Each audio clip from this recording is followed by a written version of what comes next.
What's up, everybody? Welcome to a brand new episode of Part of the Problem. It's good to be back home. We are live, back from Houston. Thank you to everybody who came out. We had a great time out there. And of course, I'm joined by Robbie the Fire Bernstein, as I was in Houston. How are you, sir? I'm doing well. How are you, Mr. Smith? Very, very good. I cannot complain. Well, you know I can. Now that I thought about it out loud, I can complain a little bit.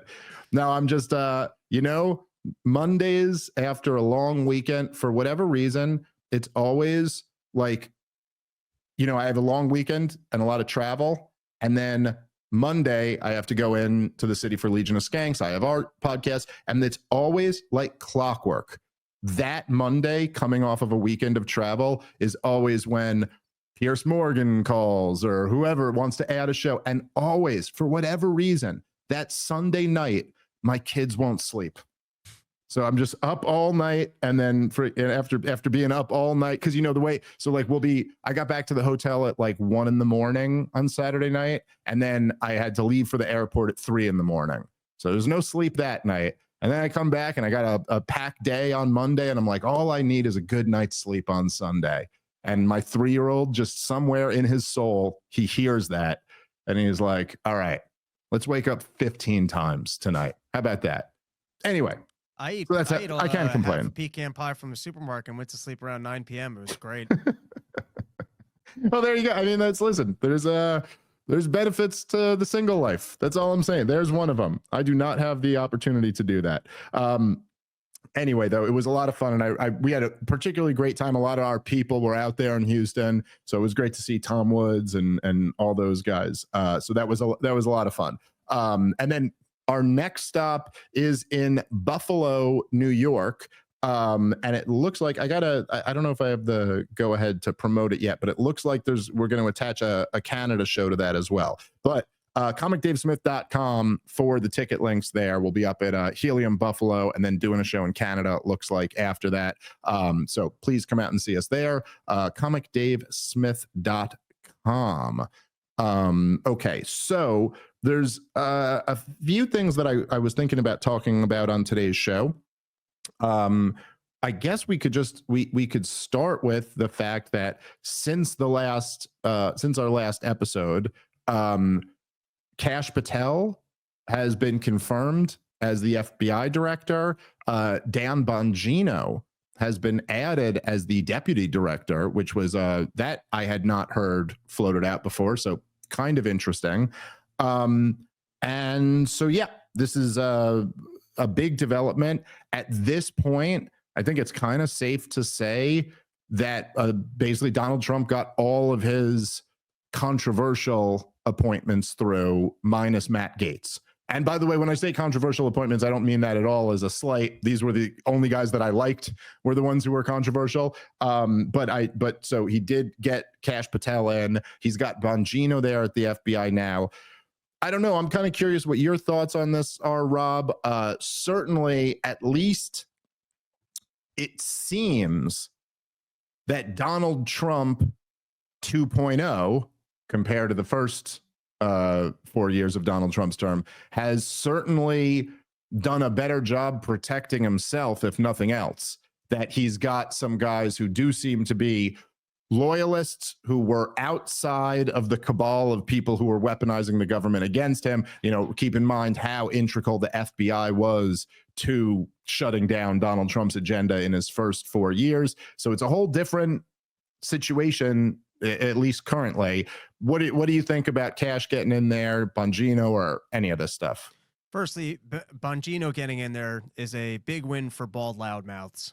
So in terms of, just looking at the economic landscape and seeing what your career trajectory could be, the fact that a bald podcaster who talks a lot of shit just got a job in the political administration, and a real job at that, is pretty cool. I never thought about it like that. That's a good point. All right. You have finally, it's like people, when Kamala Harris is running, they're like, think of the little girls who will think they can be president. But you're saying for you, this is like shattering a glass ceiling. Exactly. I mean, just a couple of years ago, they were keeping us out of all jobs and industries. And, it's nice to see a turnaround as we get rid of the DEI. So that makes me feel good. I'm not too familiar with his work, but I know he talked a lot of shit about when they tried to kill Donald Trump and I think he really dove into the Russia collusion story. And so I think Trump's doing, like you said, a much better job of making sure that he has loyalists around him. And I mean, we're seeing him actually push forward with his agenda this time around in a way he never was able to when they concocted that bullshit Russia story the last time. So it's and it's also fun to have all these just good-looking television personalities surrounding him. I do like the just TV element to what Donald Trump does. He's always had that. He's always had this obsession with like central casting and like, you know, the people having the right look. What was his first press secretary? Sean Spicer? Was that his first? He got canned immediately for some hot blondes. Yeah, well, actually, no. At first, it was the heavy set Huckabee, and then he gave realized right, and then he went to the blondes. But literally him and Sean Spicer, like this was their big thing, that he'd be like, "You don't look good in that suit. You got to wear this suit. You don't look good on TV." And this, but you know, he's got an interesting mind, that Donald Trump. I do think you make a very good point. There's something to me that I mean, particularly like in a self-serving kind of way, maybe that I find it a little bit fascinating, because like we're in whatever this world of shows on the internet talking about politics, whatever that world is, and that there's been so many people who are like fixtures in that world now coming into these positions. Now, don't get me wrong. You know, like Pete Hegseth, for example, wasn't just a Fox News show host. He had other things on his resume, and Dan Bongino was in the Secret Service before he was a Fox News host, and then and then an internet personality or whatever. And Kash Patel was a regular guest on a lot of podcasts and stuff. So it's just, I guess one of the things that I'm thinking about is like, we've got these guys, particularly with, say, Bongino and Kash Patel, who have, like, as you started alluding to, then you're absolutely right about Bongino. In fact, I've never been like, I know who Dan Bongino is. I don't think I've ever met him, but I know him, and I knew who he was when he was at Fox News and stuff. But I never like watch his podcast except for after the assassination attempt, because I did just find it interesting, because he was a Secret Service agent for many years. So it was kind of interesting to have his perspective on it. And he was, look, I'm not trying to overplay what he said. Like, he wasn't like, this is a conspiracy and they did that, but he was pretty leaning on that side of like, there's something missing to this story here. There's no way they failed this blatantly, and like something's going on here. Both of them wildly outspoken about Russiagate, and how, I mean, they would literally, at least what they've been saying over the last years, they'd be right where me and you are. Not just saying that the story was wrong, but saying that this was an intentional attempted coup by the deep state, using known lies to try to frame the president of the United States for treason. And I gotta say, from my perspective, you know, I had a rant about this a few episodes ago that ended up going viral.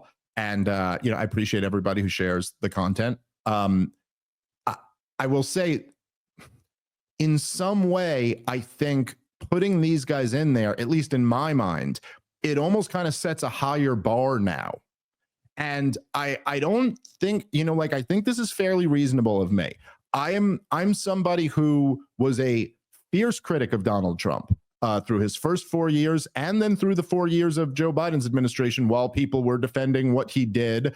And I could, you know, I've gotten into that many times over the years. We could get into that if people want to.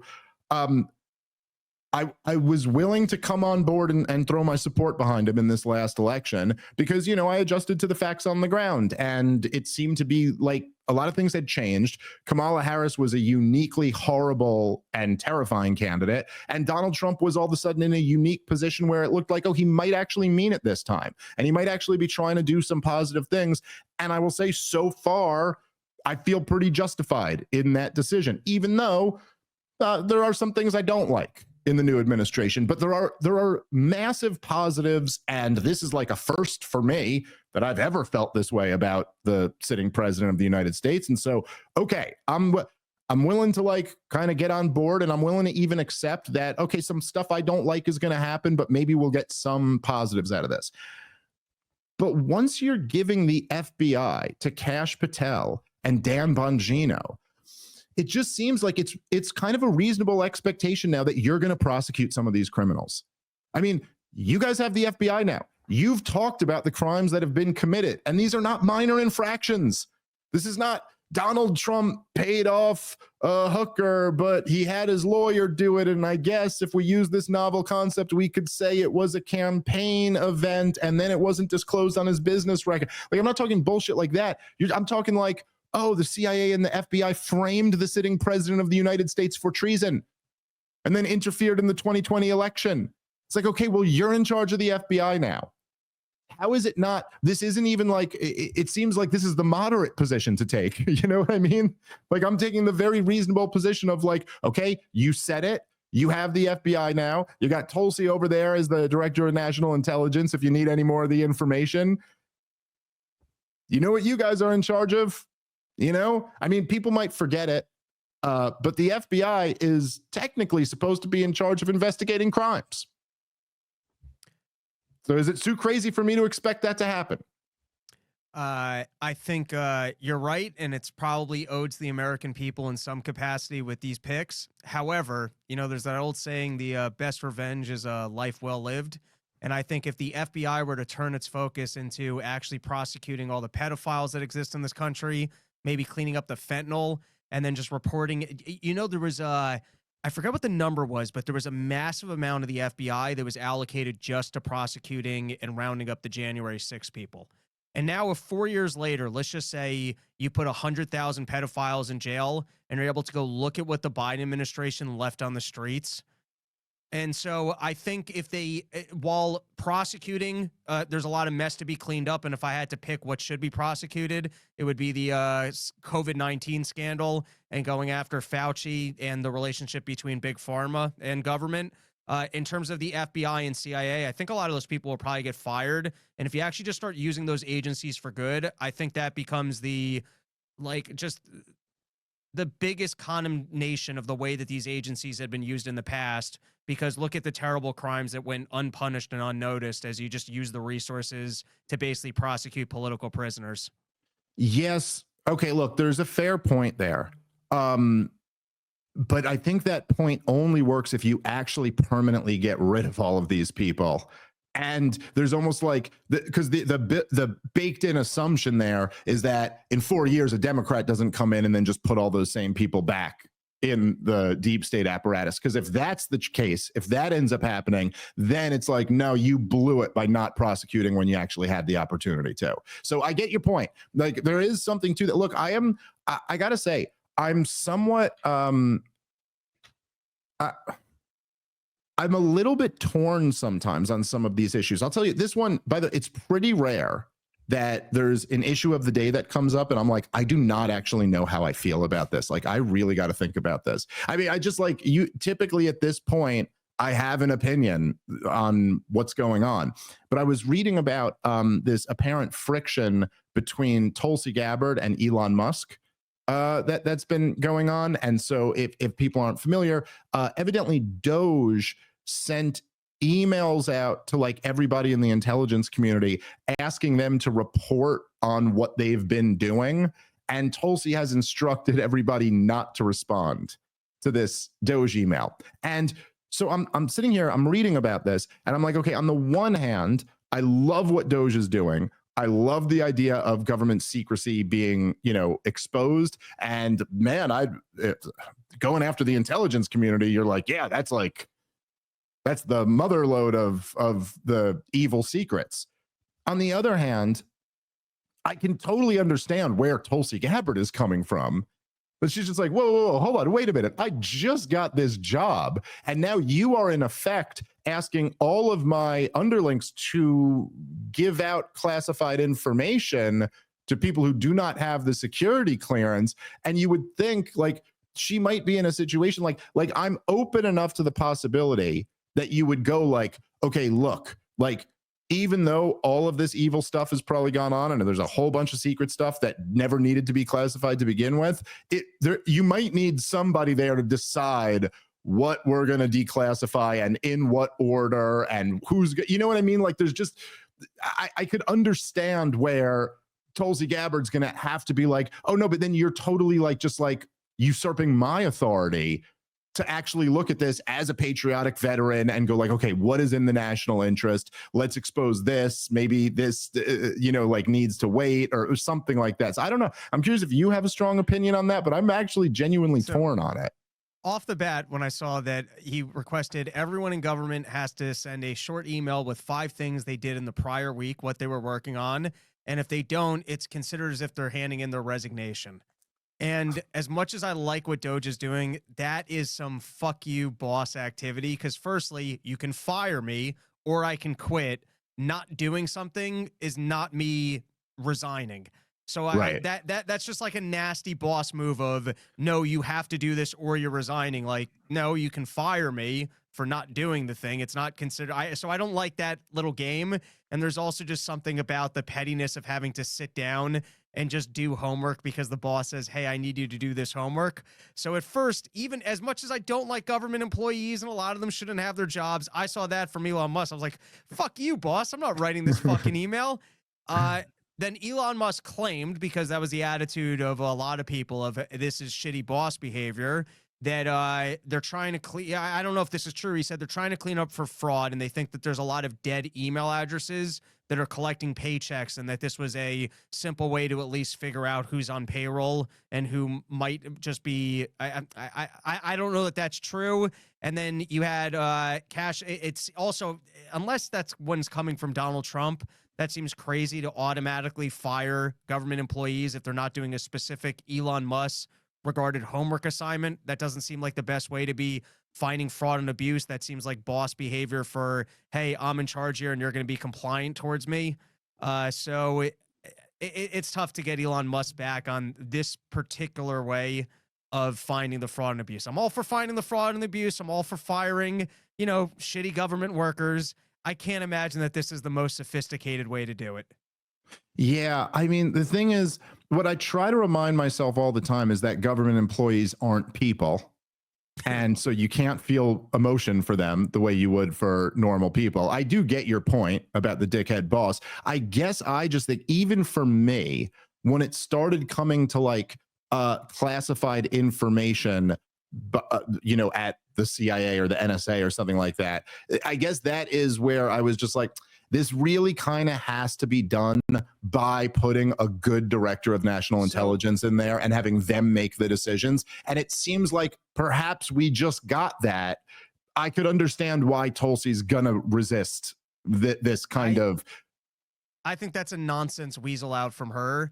I don't think Elon Musk is actually looking for progress reports as much as, hey, here's your weekend homework assignment. And I think you could sit there and say, I was working on 5 classified debriefings, and that would be the end of the homework assignment. Maybe right. I see what you're saying. Yeah. Okay. So they could respond in a way that doesn't actually give up anything that's classified, which I guess technically they can't. Legally, they can't just give him classified information. I think Cash and Tulsi were basically going, hey, we just got here. We're going to run our departments. So lay off. Yeah. Well, it does seem like, look, and there is, especially with Cash and Tulsi, and this is why, by the way, I mean, if it wasn't them there, say Donald Trump had just picked terrible people for that position, I think there's no way I'd just be like, yeah, I'm with DOGE, screw them. But it's just like, there is something where it's like, look, we just put the heads of these departments as people who have been not just critics of the institutions, but have specifically called out these specific crimes that these organizations have committed. And so that is a little bit different than, like it's not me sitting here and saying, no, USAID, if we want to cut that, it should be done by Congress and not by DOGE. Because it's like, yeah, well, Congress is never going to do that. And this is, we've tried this for decades and decades and decades. It just leads to this mess. So screw that. DOGE is the only tool we got. Let's use that. When I see Tulsi and Cash in there, I think this kind of relates to the opening point that I was making. Now my expectation is like, we're going to get to the bottom of this, right? I mean, even say, regardless of like whether some of these criminals are prosecuted, they're going to be fired, right?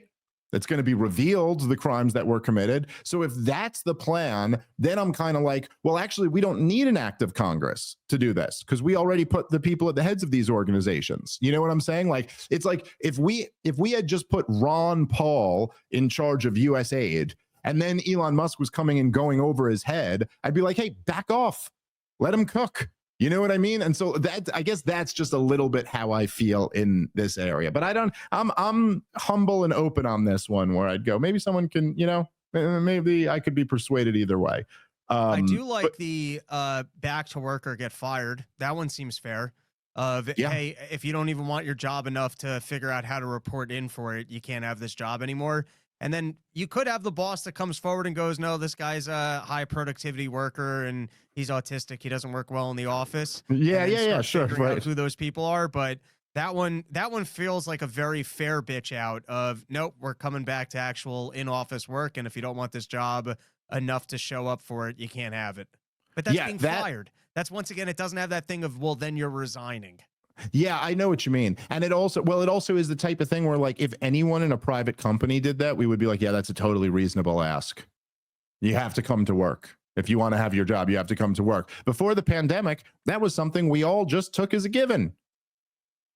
That was what having a job entailed. Part of it was going to work, So anyway. How many people went into ChatGPT and said, give me 5 things a person with this government title might have worked on last week? I bet it's more than 0. I bet the answer is a positive number. He might have set it up to trap you for that.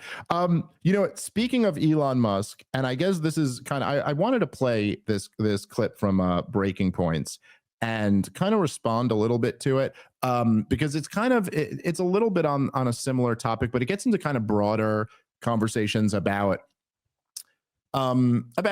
theory and philosophy on what government is and different kind of political views. So, and let me just preface by saying, because I am playing this clip, I really disagree with much of what Crystal Ball said here. I just do want to state up front that I like Crystal Ball very much, and I'm a huge fan of Breaking Points. I think it's an excellent show. Sagar and Crystal, I think, have done an incredible job. Crystal herself has been like just downright heroic in her coverage of the Israel-Gaza war over the last year and a half. And I watch the show regularly. I've been on the show, I think, a couple times, and I very much enjoy it. So just to say that she has been a fierce critic of Elon Musk and kind of the kind of tech bro billionaire class that's been around Donald Trump. And even within that, even though I've been kind of on the other side of that and I've been cheering on the efforts of DOGE, I think it's reasonable that, like, there should be left-wing journalists who are like trying to hold his feet to the fire and trying to keep him accountable. As you've said many times on the show before, Rob, and I've agreed with you that, look, none of us are arguing that there isn't a potential conflict of interest or something like that, or that having powerful billionaires being in charge to some degree of policy is something that you'd have to be, have some realistic concerns about. Of course, Elon Musk does have contracts with the Defense Department and stuff like that. And so it's like, okay, like, I mean, I think certainly if we were, now, by the way, Rachel Maddow reported this the other day, but he got them under Joe Biden. So it's not as if whatever it's at. The truth is that if you actually examine it and you go, oh, he got government contracts under Joe Biden and still came out against Joe Biden and supported somebody else, I don't think it exactly plays into the narrative that that's his end goal here, right, is like to manipulate government policy for his own benefit. But it is possible. And I certainly think if we were to see, let's say in the next few months, we were to see like a massive increase in like government contracts going to Elon Musk, we might be like, that's a little funky. You know what I mean? Like, you can't have a situation where you just give $100 million to the president and then you get all of this money in return. Anyway, that's my preface going into it. The reason why I actually wanted to respond to this clip is because she invokes anarcho-capitalism at one point, which there's some type of rule of thumb that anytime like a mainstream person, and when I say mainstream, I just mean like a person with like a huge following or a huge show. Anytime a person with a huge audience mentions anarcho-capitalism, they always get it completely wrong. I don't know why that's a law of physics, but somehow it is. But anyway, let's play this clip and we can talk through some of these ideas, because there actually are a few things in here that I found very interesting that I very much disagree with Crystal on. So let's play the breaking points clip and then we could break some of this down. As we discussed earlier this week, Argentina's president just hyped a massive crypto shitcoin pump and dump, which effectively robbed his own biggest supporters. The whole thing was ultimately quite similar to the scheme Trump also pulled, and lo and behold, some of the same people were involved in this Argentina Libra rug pull as were involved in the Melania rug pull. YouTube scam investigator CoffeeZilla managed to score an interview with one of these fraudsters, and there was a particular part that helped me put together something I've been trying to articulate since the beginning of Trump 2.0, whether with regard to DOGE, Maha, or the new return to outright colonialism and imperialism. The moment came towards the end of the interview after this scammer, his name is Hayden Davis, admits that all crypto is, quote, dog shit. Okay, How then does he justify his role? So I just go, before we even get into this more, I guess, because I don't think me and you have actually really talked about this on the show. And part of that might just be because I don't really understand it. And I've always, I just, look, I don't know what is I get, by the way, like messages all the time, constantly now, about people wanting to collab on a meme coin. And I don't know what that means, but my answer is always no, because that's insane. And it does, again, I'm just full disclosure here. I'm speaking from a place of true ignorance, okay? But it all seems like a scam to me. But it seems like one of those scams that's almost such a scam that I just, it's hard for me to work up a lot of sympathy for people if they lose money in it. Maybe that's fucked up or wrong. And it does seem to me like my first thought when Trump and Melania were doing the coin thing was, I was like, oh, why are you doing this? I mean, if nothing else, like now you're just looking like you're trying to scam your own people. At least it has that appearance. So what's the benefit of doing it? I guess the benefit is making money.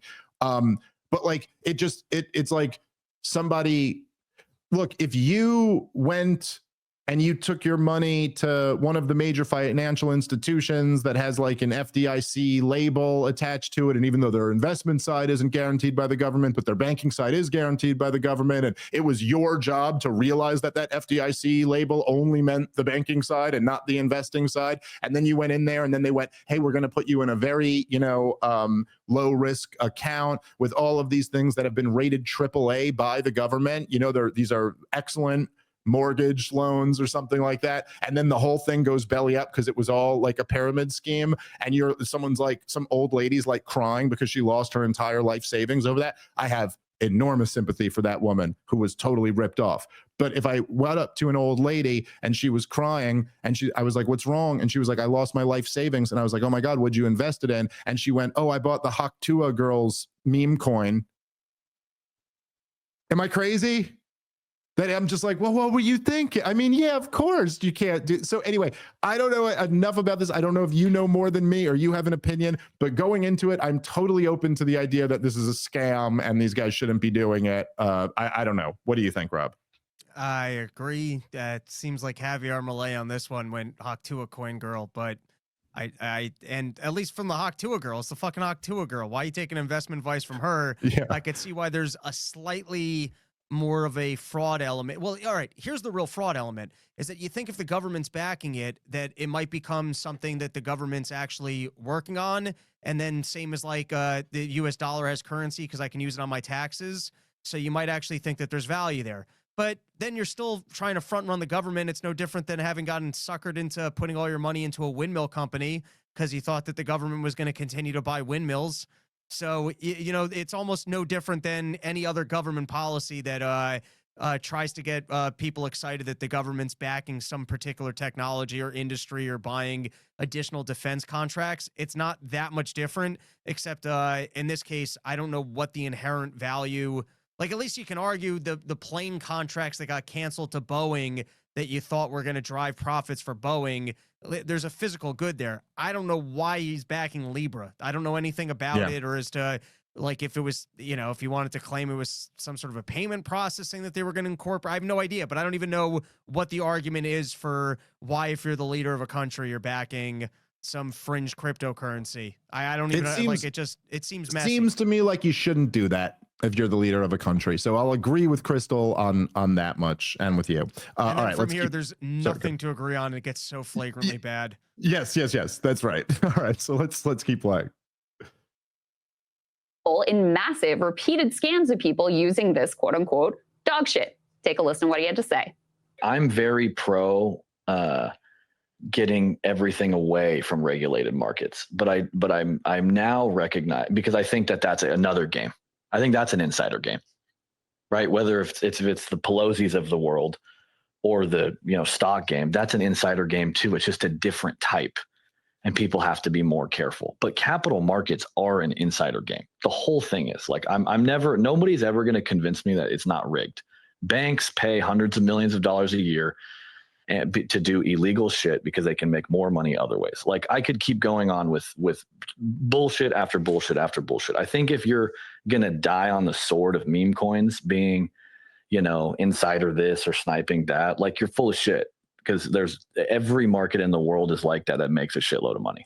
Well, yeah, I just want to put a note in that. If your argument for capital markets is, they are rigged, that's actually an argument for more regulation against rigging than it is for less. Like, you wouldn't look at a rigged game and go, hey guys, let's take away all the rules we had in place anyway to try to stop it getting rigged, right? Yeah, but then you have to trust the regulators, and most of them are being paid off, and that's been proven time and time forever because humans are flawed, but once again, the conclusion to like seeing problems in the world is not like you realize like your brakes aren't working correctly. It's not to go like, hey, the brake manufacturers paid off, so let's just not have brakes at all. It's methodically approaching it and going, okay, we need to advocate for more regulation here. We need to advocate for more rules here. Saying like, oh yeah, it's all rigged isn't the dunk that people think it is on rules in general. Does that make sense? Can I sure, but it doesn't matter. So let's pause for a second. Here, go ahead, Rob. You can have the first response. Is the guy with the glasses, is that CoffeeZilla, or is that, I don't know. I think he's he's the guy who's interviewing one of the guys. Okay. What I think he gets incredibly wrong is that the regulation of the stock market, the way that the Fed exists, the way the entire game is played, is more similar to if you thought you had brakes on your car, and then when you went to press the brakes, it turns out that you just injected NOS into the engine. Right. And this is the big wet dream of liberals everywhere, is that we need government to protect us from corporations. Except government is the tools that the corporations use, that they don't have to actually compete and create value in the marketplace, and so that they can do everything that the left pretends that they're afraid of corporations doing, which is exploiting us all for money. In an honest market, they have to create value, and that's the only way that they can extract money from you, is if they are giving you something of value in return. Government is what steps in and changes the rules of the game so that they can just extract wealth. Yes. Look, there's a tendency on people on the left. I see this all the time. In fact, I was just talking with a friend of mine who's a very smart guy about this. But we were talking about this leftist who basically was arguing that IQ science is junk science, and it's just the interviewer is, according to the chat. Oh, my mistake there. Okay, so I'm sorry, but anyway, just good. about I put CoffeeZilla, who I think I've heard of before, blast for being a dumbass. Okay, well, there you go. So but anyway, so as I said, there is this tendency. So as like IQ science is like very sound. Like it's just like IQ is actually like, I think, the best psychological predictor of future results. Like it's very sound science. And so you wonder, like, why is it that this leftist is denying this? And it's just very, like, people on the left have this tendency to straight up deny something if they get cognitive dissonance over it. Like if it challenges their worldview, they're just like, nope, that's not real. And you could see why they want to deny IQ science, because it's a nightmare for the egalitarian worldview. You know what I mean? Like if your worldview is essentially that like all people, it's just circumstance and just their opportunity and just the amount of wealth that's been redistributed to them, the IQ science just tears this all apart. And like you could find, you know, if you drop somebody into the worst situation, but they have 160 IQ, they're still going to be way better off. You know, like you're just way better off than someone in that exact same situation with a 90 IQ. And that's, you know, it's anyway. It's like trying to explain this to a leftist, and they're just unwilling to adjust their worldview around the obvious fact. And so he'll say like, oh no, granted, yeah, it's true that like the regulators have been rigged and all of this, and like, yes, we can demonstrate this, but if you're arguing that, then that's not the dunk you think it is. You would just be arguing for more regulation. No, you're still stuck in this mindset that the government are the referees in the game. Okay. And so you'd want more rules, more referees. The point being made is that government is the referee who's working for one of the teams, who's tripping other players on the other team, you know, who's only calling fouls on one side and not calling fouls on the other. And in that case, the last thing you'd want to do is give that referee more power. It just makes absolutely no sense whatsoever. And so, no, it is actually a very fair point for him to be like, look, all of these markets are rigged. And if you're just complaining about these markets, you're kind of demonstrating something about yourself, because the truth is they're all rigged. And the government getting involved further rigs the markets to an extraordinary level that you could never get without the government rigging the markets. I mean, listen, use it like anybody who's just like, if you make a little bit of money, I don't even mean like you have real money. I just mean like if you have a decent salary or something like that, you already know, look, dude, you pay enormously high taxes, right? And then why is it that if everybody, you know, contributes to like their 401k or their IRA accounts or whatever like that? Because it's the only way, like the government forces you through taxation to put your money into the stock market, like to gamble in Wall Street. You're forced into that unless you just go on to get robbed blind. And then they'll be like, hey, if you gamble it all on Wall Street, if you give your money to Wall Street for 40 years, we'll let you pay much less taxes on them when you need it to retire. Now think about how much that's just rigging the game for regular people to give their wealth to Wall Street. Now, I'm sorry, you could refer to those regulations as rules, and somehow I'm against rules now. But I am sorry. The only reason why Wall Street is a multi-trillion-dollar industry is because the government has rigged the game in their favor. By the way, at the behest of big bankers.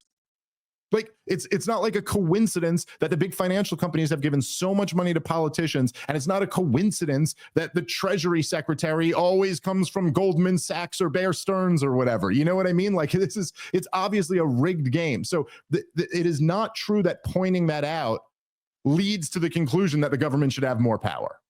That just you can't get there logically unless you're just denying the reality of that claim. So this guy gets it all wrong and does not understand what the guy he's interviewing is saying. All right, guys, let's take a moment and thank our sponsor for today's show, a brand new sponsor who we're thrilled to have on board, and that is Cornbread. Cornbread and their wonderful CBD products. Life has been crazy over the last few years, and so people are always looking for something to help them unwind, and Cornbread's CBD gummies are perfect for that. Cornbread hemp CBD gummies are made to help you feel better, whether it's stress, discomfort, or just needing a little relaxation. They only use the best part of the hemp plant, the flower, for the purest and most potent CBD. You got to go check them out. This is all the rage these days. People love their CBD. And right now, Part of the Problem listeners can save 30% off their first order. It's an incredible offer.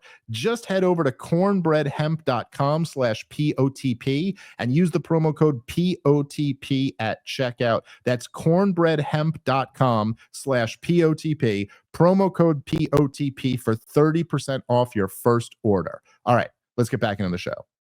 And now it's Crystal's turn. Let's go back to the... And also, just to expand a little bit, it's all on the back of fractional reserve banking and the ability of the Fed to bail out Wall Street every single time that they explode one of their credit asset bubbles. Yes. And so the point being, if you think you're being protected by government while it's only throwing fuel on the fire, that's not more helpful.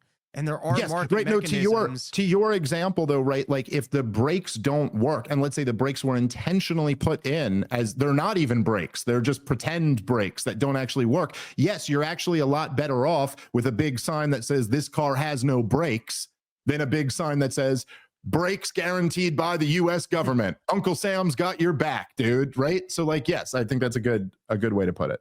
Let's keep playing. That to me is kind of a little bit of a mute point, because it's like, it doesn't matter. The people that have the most money, the most access, and the most control, which is insiders, in any market in the world, always win. So Hayden basically says, well, mainstream financial markets are scammy too, so I'm going to get mine with an even more brazen scam. Coffee, of course, correctly points out the answer to financial fraud is better laws, enforcement, less corruption, but Hayden's already made up his mind. Since the big banks are imperfect, we should just give up on policing things like rug pulls, insider trading, and outright theft.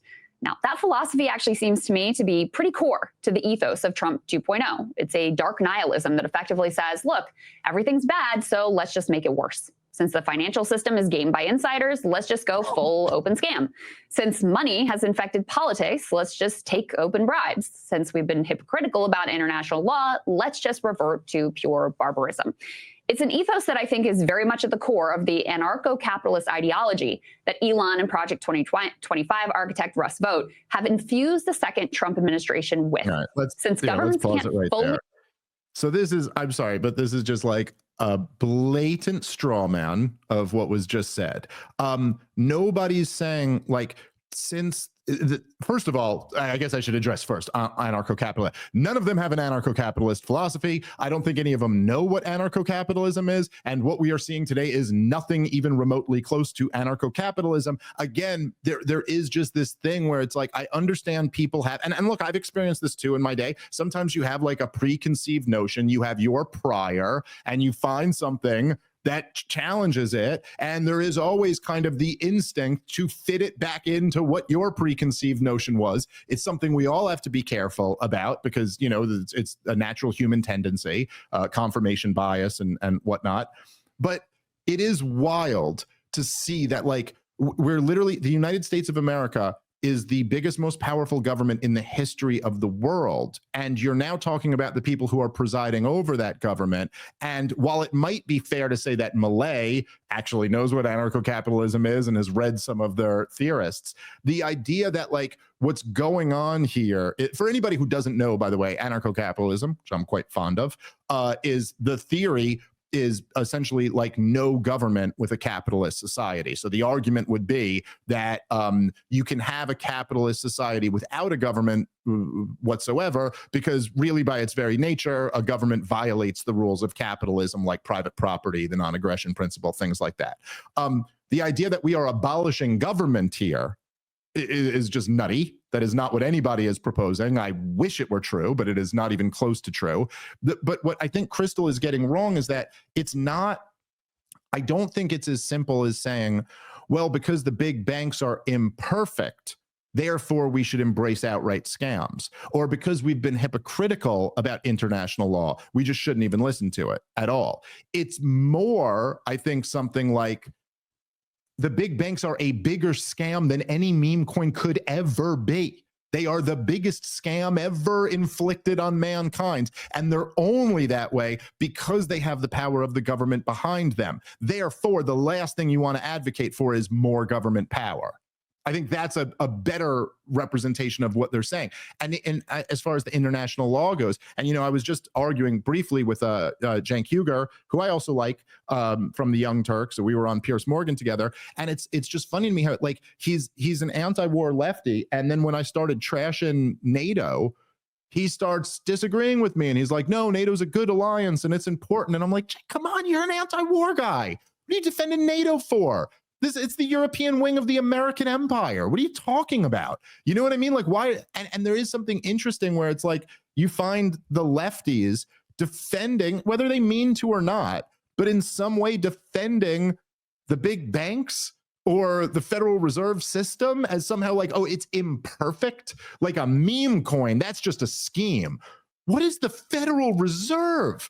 Like, it's not, I'm not dismissing, I'm not trying to play whataboutism or whatever they'd say. I'm not dismissing your concern over the meme coins. I'm saying that, like, if you care about a big financial scheme, well, guess what? There's a way bigger one that's backed up with your tax dollars. And maybe that's what we should focus on. And in terms of international law, I mean, look, like, the thing is, it doesn't exist. It's not a question of whether you think it should or shouldn't, or whether you think it should be abandoned. There's nothing to abandon. That's the whole point. Think about international law. Is international law stopping what Israel's doing to Gaza? Did international law stop the U.S. backing the Saudis in their war of genocide against the people of Yemen? No. Because international law, when you get to the highest levels of power, there's no such thing as law. That's the whole point. The whole thing was always just a euphemism for empire. The U.S. has violated international law constantly throughout my entire life in egregious and blatant ways. But you never even start hearing anything about international law until Vladimir Putin does it. Because then they think, oh, it's a tool we could use against our enemies. Essentially, they all have to follow these rules, but we don't, which, by the way, is identical to the financial markets. You know, like, you force the rules on everybody else and you yourself don't have to follow them. So I just think Crystal is misrepresenting what the argument is here and is certainly incorrect about what anarcho-capitalism is. Is anything you want to add to that, Rob, or you want to keep playing? Well, I'm just kind of thinking in my head, you know, idiots are going to idiot. And that doesn't mean that you should go out and scam people. But if someone decides that, you know, there's people that lose money in casinos every single year. And I don't know why some people should have the right to operate a casino and other people shouldn't. It's just that government gives a handout to some people that they get to have the business of a casino and other people can't. If I want to have meme coins and sell you meme coins and you're a person that wants to buy meme coins, why is a government regulator coming into that market? How does that help? If there's a market for meme coins and people are going to buy meme coins, which is essentially, hey, I'm going to gamble on which one of these artificially goes up and when I could sell it, why does it help to just let single individuals and companies work in that field under the guidance of government? It doesn't. Yeah, like, and if an advocate of government intervention is coming around and telling you how awful casinos are and how terrible it is that people lose their money there, it's not unreasonable for me to point out that they have a state lottery which way more people lose money in. You know what I mean? Like, it's not crazy for me to be like, wait a minute, I don't think you guys actually really care about gambling, because you literally have a state lottery that sucks all of these people into, which is a way bigger scam than casinos. And at least, like with the breaks example, at least the casino is kind of like, it's a little more obvious that it's just a scam. You know what I mean? Whereas like with the government, you give people this illusion of like, it's not a scam. It's not a scam to open a 401k, Rob. That's a responsible investment tool. You know what I mean? And so it's like, no, but you're doing the same thing. In fact, to a much worse degree. All right, guys, let's take a moment and thank our sponsor for today's show, which is Tax Network USA. Do you owe back taxes? Are your tax returns still unfiled? The IRS may be ramping up enforcement. You could face wage garnishment, frozen bank accounts, or even property seizures if you haven't taken action yet. But there's still hope. Tax Network USA has helped taxpayers save over $1 billion in tax debt and has filed over 10,000 tax returns. They specialize in helping people like you reduce their tax burdens, and they can help you too. Don't wait any longer. Visit them at tnusa.com/Smith, or you can call them at 1-800-958-1000 for a free consultation. Their experts will walk you through a few simple questions to see how much you can save. Act now before the IRS takes more aggressive steps. Take control today. Visit them at tnusa.com/Smith or call them at 1-800-958-1000. All right, let's get back into the show. So I just think, and then you look at like healthcare. So I guess you could have products that just don't do anything for you. I sell you flower petals and I tell you they're good for your health, and you purchase them. Lavender oil, doesn't matter, just something that doesn't work. And then the worst version of that is I give you something that can actually be bad for you. And then you go, oh, I can't have people just selling things that might actually be bad for people's health. We need a regulator in. But then look at what the regulators have done. They forced people to get COVID vaccines. How's that helpful? And not only that, but they keep products off the marketplace that would be more cost effective or could, like, I don't want to sit here researching what peptides actually have healing properties that the FDA won't allow me to have, or whether or not their painkillers are better than like a kratom. But that's the way we work. And are those regulators actually to my benefit, or would it be better if we got rid of that signal completely, so that, you know, people with better incentives came in to, like, I used to keep kosher. There was this organization called the OU, and if you go look at packages, there's a little thing that certifies, hey, that's kosher. Maybe be better off with independent regulators on all this stuff that are actually paid for by the consumers that go, hey, we went in, we did our homework on this. It's actually pretty good for you. Because it seems like the market mechanisms of the government regulators just favor large corporations. Yeah. Yeah. No, that's exactly right. Exactly right. All right, let's keep playing. Check corporate power, just disband the government, privatize all functions, and let the oligarch CEO dictators run wild. Don't believe me? Just listen to Mark Andreessen, as influential a person as any in this administration, explain how, since democracy will always be flawed, we should just openly embrace oligarchy. So the iron law of oligarchy basically says democracy is fake. There's always a ruling class. There's always a ruling elite structurally. And he said the reason for that is because the masses can't organize. Right. What's the fundamental problem? Whether the mass is 25,000 people in a union or 250 million people in a country, the masses can't organize. The majority cannot organize. Only a minority can organize. And to be effective in politics, you must organize. And therefore, every political structure in human history has been some form of a small organized elite ruling a large and dispersed majority. Every single one. And so basically, the presumption that we are in a democracy is just sort of by definition fake. Now, good news for the U.S., it turns out the founders understood this. And so, of course, they didn't give us a direct democracy. They gave us a representative democracy, right? And so they built the oligarchy into the system in the form of Congress and the executive branch and the judicial branch. But so anyway, so as a consequence, democracy is always and everywhere fake. There is always a ruling elite. And basically the lesson of the Machiavellians is you can deny that if you want, but you're fooling yourself. The way to actually think about how to make a system work and maintain any sort of shred of freedom is to actually understand that is actually what's happening. So the basic message here is democracy is fake. So just give up on letting people have a say and embrace your billionaire overlords. You can see how this ideology, also tied to the ideas of Nick Land and Curtis Yarvin, the so-called Dark Enlightenment or neo-reactionary movements, how this provides a very convenient philosophical backdrop for Elon to execute on his own plans and personally selected goals for humanity. A little bit. Because again, I think Crystal she just gets this wrong, and I don't think she's familiar with the argument that's being made here by Andreessen. I always say his name wrong. But so he's specifically referring to a book called The Machiavellians, which is a phenomenal book, by the way. I highly recommend everyone read it. And I am not Burnham, who's the author of the book. It was not an anarcho-capitalist. He was like a neoconservative, essentially. But so I would disagree with a lot of his political conclusions.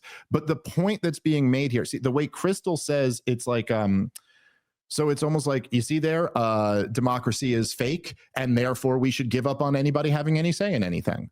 And that's not the point he's trying to make. It's more like what Burnham is saying is that people have this idea that they're going to live forever, but you're not going to. You're going to die.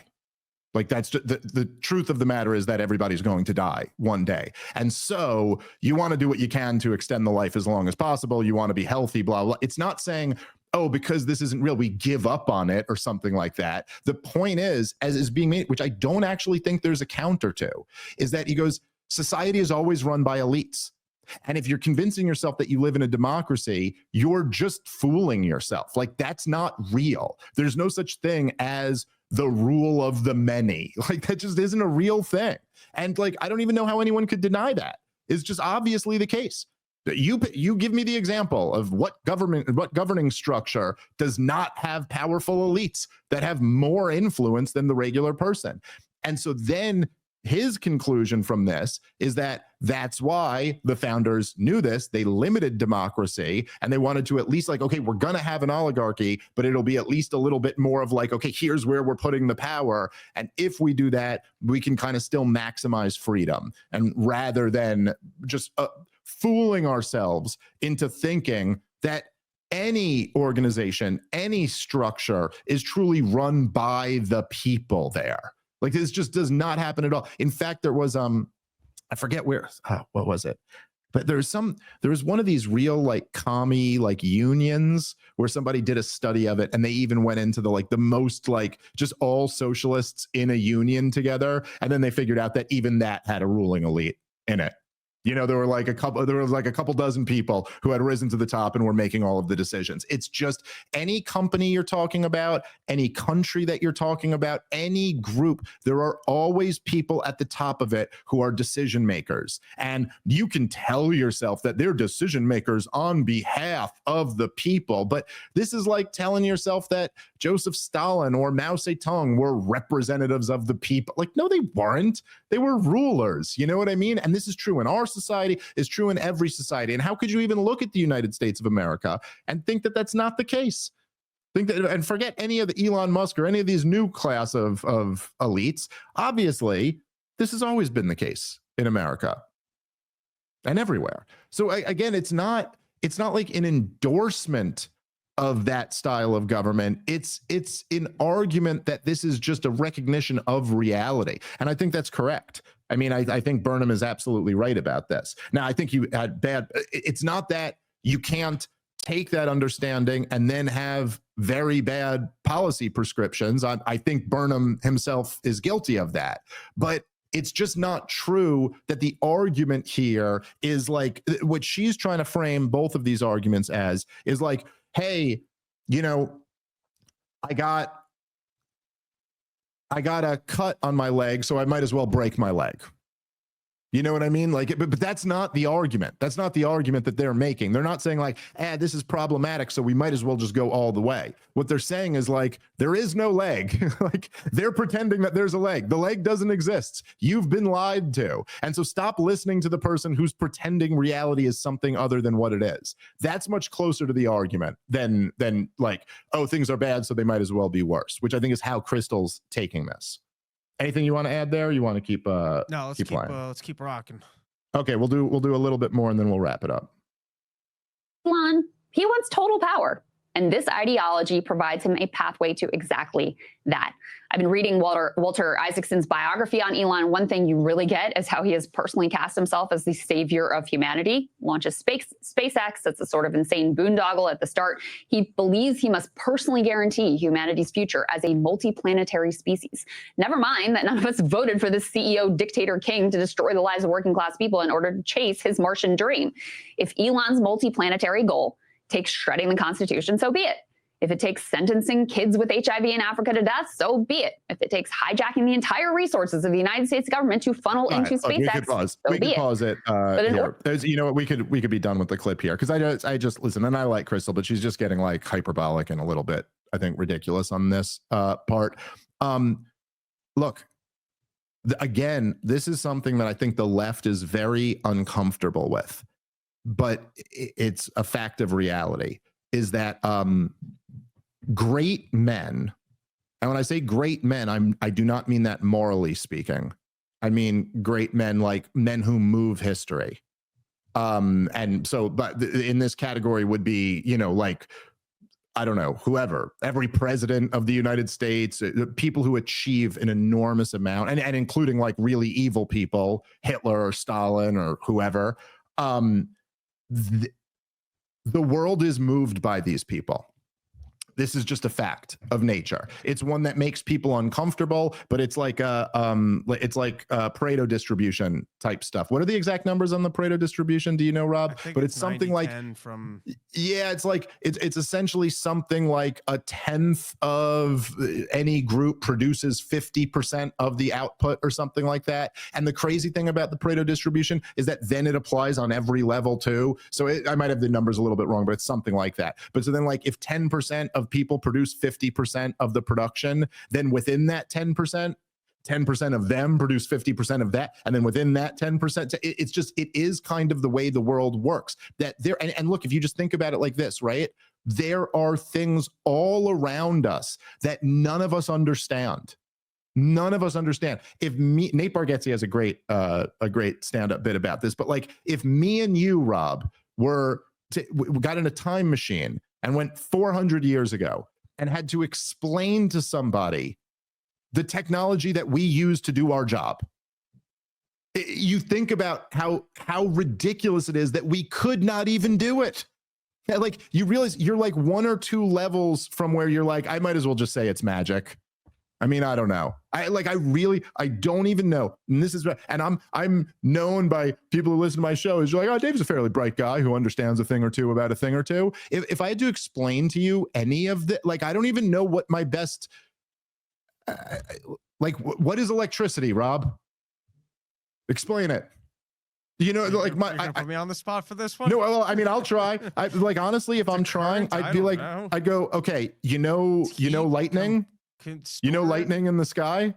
You know that. Okay. We harness that, and then we run it through wires, and it can transmit a signal. Like from one end to the other end. I mean, imagine actually, this one. I have the technical end. There's protons, neutrons, and cum, and with those 3 things.